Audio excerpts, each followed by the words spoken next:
Good morning. Saturday morning. We're back in here, the studio, and yeah, we got some cool stuff we're going to talk about, as you probably already know, with the few things that we've done here on the channel. I'll spill my coffee here. That we did, as you know, we picked up some new stuff here. One thing you saw, the other you did not. So those of you that are tuned into the Collectors Radio every Saturday morning, you will get to see that. Anyway, let's go ahead and roll through some of the comments. We're actually getting quite a bit of comments, so forgive us if we have not gotten to yours or don't read yours. Either it wasn't there, or we just sometimes we're getting to the point where a little bit of a crunch time with these, so we do appreciate all the comments, but we're getting quite a bit of them. All right, Joe P, a swig of coffee for Joe. If that doesn't heat you up and cool you down at the same time. All right, those videos with Cody were fun. Yes, they were. We've had, I mean, that was like, talk about just throwing anything together and doing them. Cody is a good guy, still is. I still keep in touch with him every now and then. I would watch him at night, drink whiskey and smoke cigars like I was there on the island with you guys. And and that was cool. A lot of you guys that do go back to those days and remember that, I mean, that was why we did it. I mean, it was like, even though we weren't physically there, it felt like we were just hanging out all together. All right. Scottish American, most will appreciate, but your grips are something to be impressed with. Blessed to own a set. Thank you. I appreciate that, Crazy Scotsman. I do. Harrison Mantooth, another winter episode, Bat Jack. Dustin Weiniger has a channel here on YouTube called Guns of the West. He does a lot of black powder videos.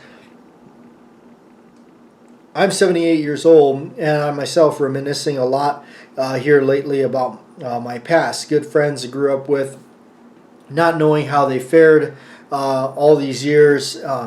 I lost contact with them, and you're very fortunate to be able to still have friends from back in time on the island. Again, I say thanks for sharing another great video with us, Stan. Thank you.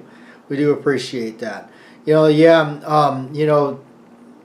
Sometimes, being able to look back at a lot of things is, those are some of the best. Live everything up to the best you can. Some people just, I would say don't understand that. They focus too much on negativity, downer stuff, and sometimes it's, you wonder what's going on in their life, perhaps. Maybe everything is doom and gloom for them.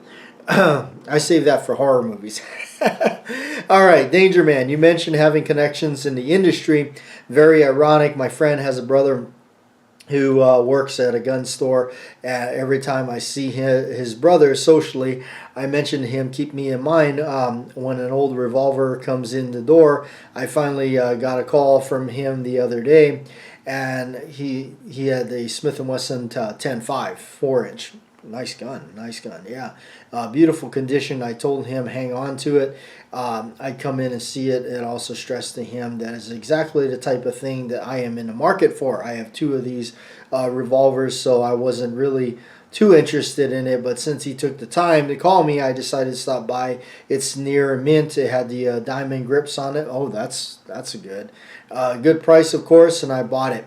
When I got home, I looked up the serial number at 1963. Ooh, jackpot! Yeah, yeah, absolutely. I've done that too, where I've informed friends that, hey, look, this thing is here. Whatever. But a lot of times they don't come down and take me up on that, or when I tell them like, hey, this is a good offer, or whatever, they don't take me up on it, or they don't come down and see it. So I kind of stopped doing that for a lot of people, because they're just like, it's a waste of my time if you're not going to actually come down and check it out.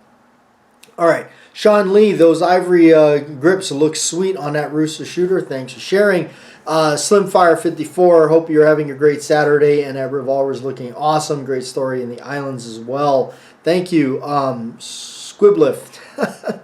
Thanks for doing the radio show. I'm able to listen this morning over coffee while doing chores and getting ready to join a panel on Caliber Corner. Edward Petty, I remember Cody, and I remember you guys enjoying Devil's Cut. I would finish and I love the finish on the Rooster Shooter. Yeah, I know, Edward, you definitely go back to those. I remember that. And Bohemian Hunting Club, don't forget, those guys are really cool. Definitely, I enjoy their hunting stuff. I enjoy the stuff they do. It's another really unique channel, I would say. Them, Trees Are Blowing, really cool people that come around and do stuff like that. Let's see, Michael Day Ridgway, drums. Oh, cool. Gary Reeder is out there in Flagstaff. Have you ever checked out any of his custom work? I have not. For some reason, I've heard that name before. I'm sorry, I'm not going to know how to pronounce that name of yours. Hoppy Nine's still the best. Yep, nothing wrong with Hoppy Nines. Joe C. Come on, man, let's see the gun. Not that kind of a video. Maybe perhaps you not understand what we do here in the radio show. We get together and chat. You want to see the meat and potatoes? Check out the other videos. All right, Squibload, I'll trade your desert heat for the Midwest cold. Another person here, same one. You made me stop a video and go get a cup of coffee. Right. Okay. Anyway, cool stuff. Again, thank you for people that recommend stuff that we share. Around here, like I said, we've talked about it before. Renaissance Wax is one of those things that we've had shared here. Good product. I like it. I think it's been pretty awesome stuff. So, all right. What we picked up was the Springfield Armory SA35. We've been wanting to get our hands on one of these since we heard they were coming out and everything. We've had a couple chances to get some, but we didn't really pick up on them right away. And I do know they've kind of been somewhat scarce or somewhat difficult to get from time to time. I know that I've heard many of the shops out here, because we've asked in the past about them, like, hey, have you seen one or whatnot? Oh, we wish we had one. We've been trying to get them. We've been on the wait list. It's allocated. All that kind of stuff. We've heard it all. So a lot of times, here we just kind of was like, maybe we'll just wait. They'll come around or whatnot. Maybe they'll show their ugly head. But anyway, we ended up finally picking up one, and we got it here, and we were taking a look at it and everything. So, so far we've done quite a bit of. We did do quite a bit of footage with this thing during the time of the taping of the show here. I'm not sure all of the videos that we have done. I don't know what has ultimately been released on the channel for the public for you guys to view and everything, but I do know that we have filmed I should know, I was there, but we have filmed quite a bit of stuff with this, going over things and kind of up close shots of this thing, and so you can see that there. Again, if you really want to see this thing up close, we have a video that on showing them side by side, to the Browning, to this alone, and all the details and everything, down to the built-up ballast stall on it that you can see in wonderful high definition if you want. But no, this has been very interesting. I myself wouldn't have been very intrigued by it if it was so different in a sense. If it was so how we could say souped up. We used to say souped up to where it was just like, oh, it's got all this new fancy gizmos and all that. Definitely would have had zero interest in it. But the fact that Springfield kept it just streamlined to the old original, right down to the slide release, to me that's a big one. For me, the way the slide release is, you can see the design of it. That's always been the classic design. I really like that. The way it tapers off, and then, of course, here at the end of the slide, this cut down, and then the way this champers down, you can see the profile and everything on that. That is all very important things to me because that's very Browning high power ish. That's the classic look of it. You know, you can, when you watch movies like The Final Option, before they go and blow the door and you see the guy, you know, get ready and go in there. I mean, this is just really cool stuff. That whole, you know, when I get things like this in my hand, I think of that, like the Featherman, you know, Killer Elite with the remake with Statham and all them guys. Clive Owen's great in that movie. Stuff like that, you know. Final Option, of course, is one of the king that comes to mind. If you haven't seen that movie, that's a really great Browning high power movie. So is McHugh. He says, "Hey, Lon, what are you doing there? I'm buying a gun. This one, you know," and because they took away his revolvers, so now he's got this. Or, for that matter, you know, Serpico. What does it say? Hey, that takes a short 13 round, you know, clip there. What are you doing? Expecting an army? He says, no, just a division. Of course, you know, with the, you know, terminology of the magazine and everything in it. But you know, that's okay. You know, that's the movies, and so it makes it sound cool, doesn't it? That's why they do it. So, but we done one where we examined this thing and we took a look at it and we are like, hey, you know, what makes this different? Because that was the thing too that bothered me. I said, you know, I said, you know, if we're gonna go ahead and look into one of these, the thing I'm good. It's gonna be a kind of a turn off for me. Is, are these magazines? Are they going to be proprietary to this? You know, is it its own solo magazine, or are you going to be able to use all other high power magazines on it, and without having to go and source out the original ones here? Without having to source out the you know, the original Springfields or whatever.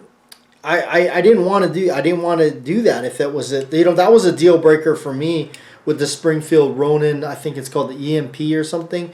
Had they kept that to where that was a standard, maybe the officer's model size 1911 magazine, and not gone with their own design, that would have been that would have been something I picked up immediately. I saw it in the store when they came out, but the minute I was turned off on it was that I said, oh no, that it's got its own type of magazine. That's not something that I can, for instance, go on to Wilson Combat site and order the officers model magazines and throw it in there. No, that was it. That killed it for me right there. And I understand it's the, you know, the grip and everything like that. But if you really, to me, if you need a more comfortable grip than a 1911, you're probably, I mean, I don't know.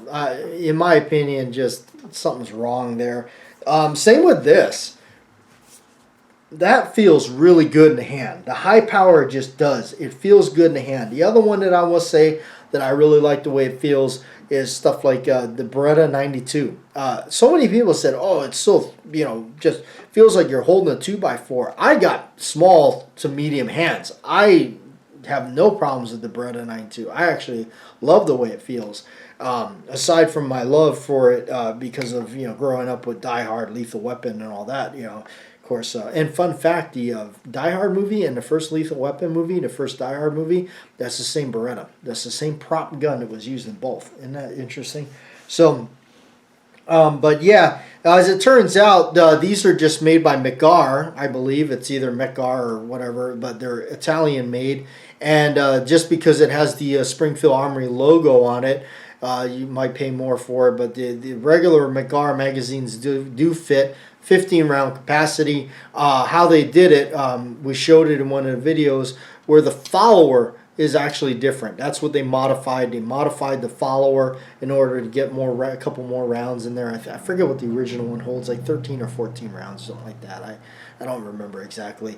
To me, that has never been anything of like an interest to me. I never really said, well, I gotta have, like, you know, 15 round magazine. I wouldn't care if this thing was 10. I'd still like it. In fact, coming from a state where you had to have these things blocked or pinned off and all that. The only thing that ever bothered me about that was the fact that it was it would have been harder to get the gun. That would have been it. Magazine capacity, I didn't care. Just not that kind of interest to me. I'm mostly, film classics, look the way they look and everything like that. That's kind of my attraction to it. Some people find that crazy, but to each their own. But anyway, we kind of went over this thing, and a lot of times where we were looking at some stuff where some people unfortunately had nothing but trouble with these. I did see that. I did look into that a little bit, and I was kind of like, me, I don't know, guys. Maybe we might have, but we did run. Four or five magazines straight through this thing at the test range, and we ran flawless. Nobody had problems. It was myself and another shooter. We were testing it out. We had no problems, none whatsoever. Accuracy-wise, it put them right where we needed to put them. My first magazine with it was really rough. I had a hard time holding this thing proper.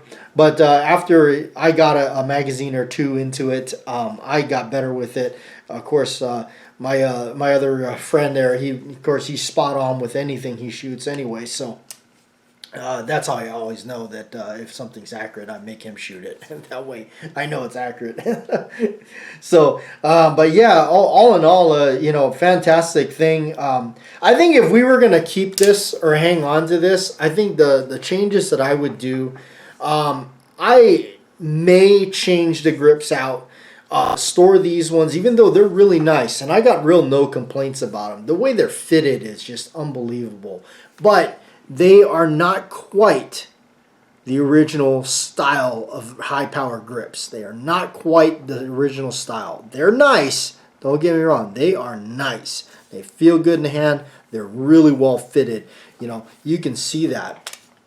And we've shown it in the other videos. You can see how well they're put together there. They are fitted beautifully, especially in the back here. You can always tell quality stuff. You look at the way the grips are on some of these, and you can tell when they're fitted nicely like this, it's a quality piece. Some stuff where it looks like they just slapped stuff together, you could tell it was just like they had a bucket of stuff. They didn't even care, and they were just screwing things together and letting them go through.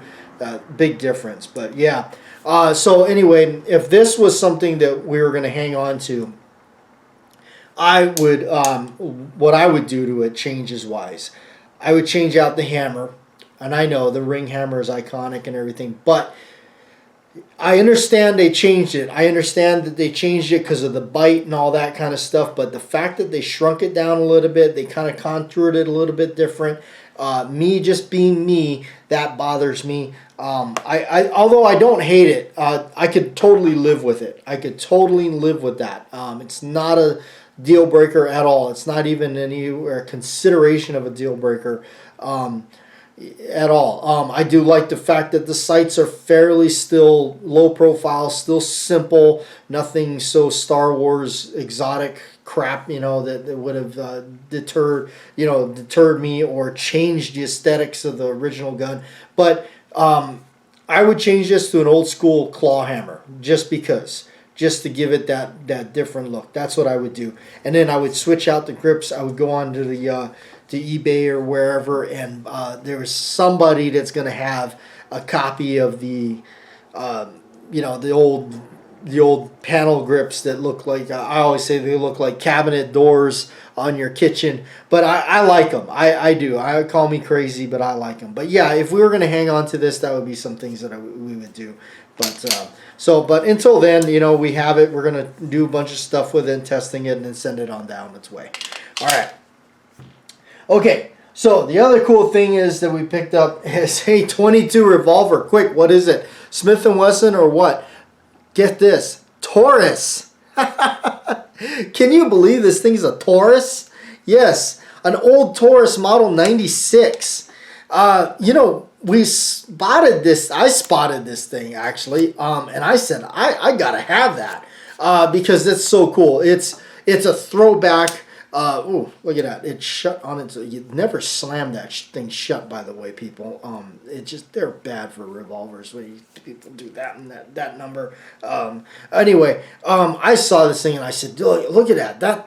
That's just like an old Smith and Wesson. That looks like a K-22 masterpiece, but nope, it's a Taurus. This is a Taurus. Look at those grips. I mean, yeah, that's a Taurus. So anyway, I spotted this thing and I said, you know what? For the money, I got to pick this thing up.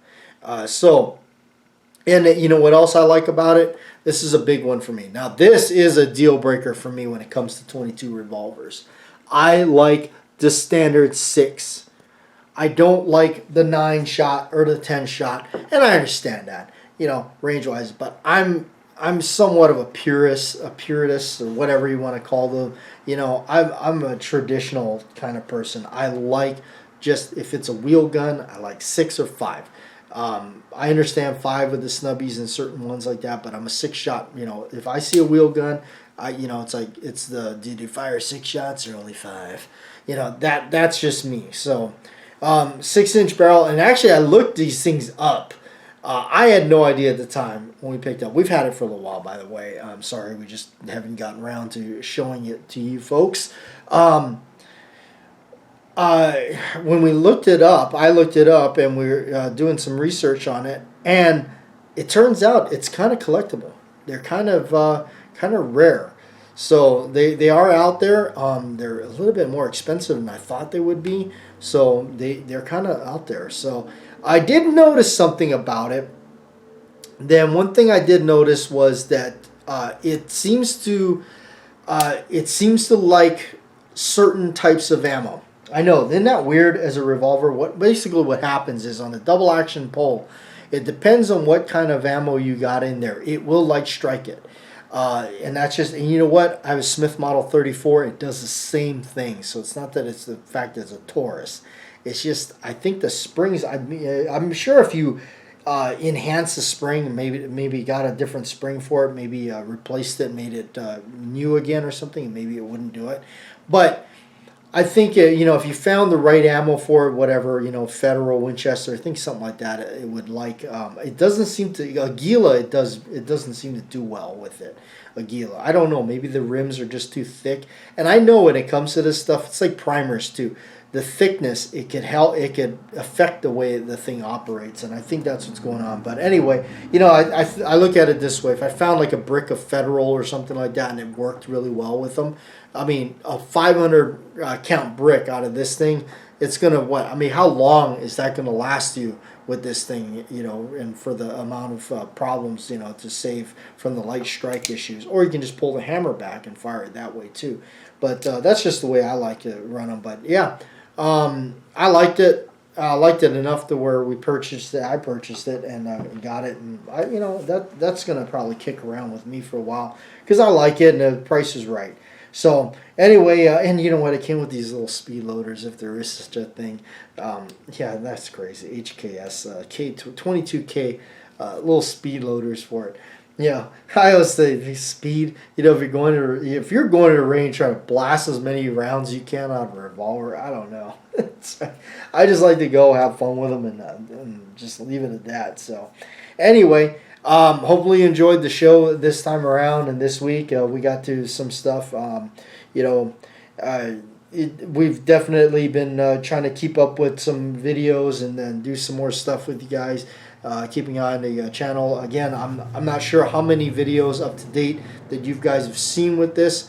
I do know that we at least have a trilogy of videos featuring this gun right here, the new Springfield SA35 for us. So there it is in our possession as of right now. So it's a lot of things that we do get. We have definitely acquired and eventually get rid of and sold a lot of. We just condense so much. We just don't have the inventory anymore, for instance. We just sent so many away already. And that's just because, why? I don't know. I just, unless we're doing something with it constantly or something like that. Or it's just something so near and dear to me that I got to hang on to it. And there are those. Don't get me wrong. There are those. So anyway, thanks for coming around and thanks for tuning in. And yeah, look at that thing.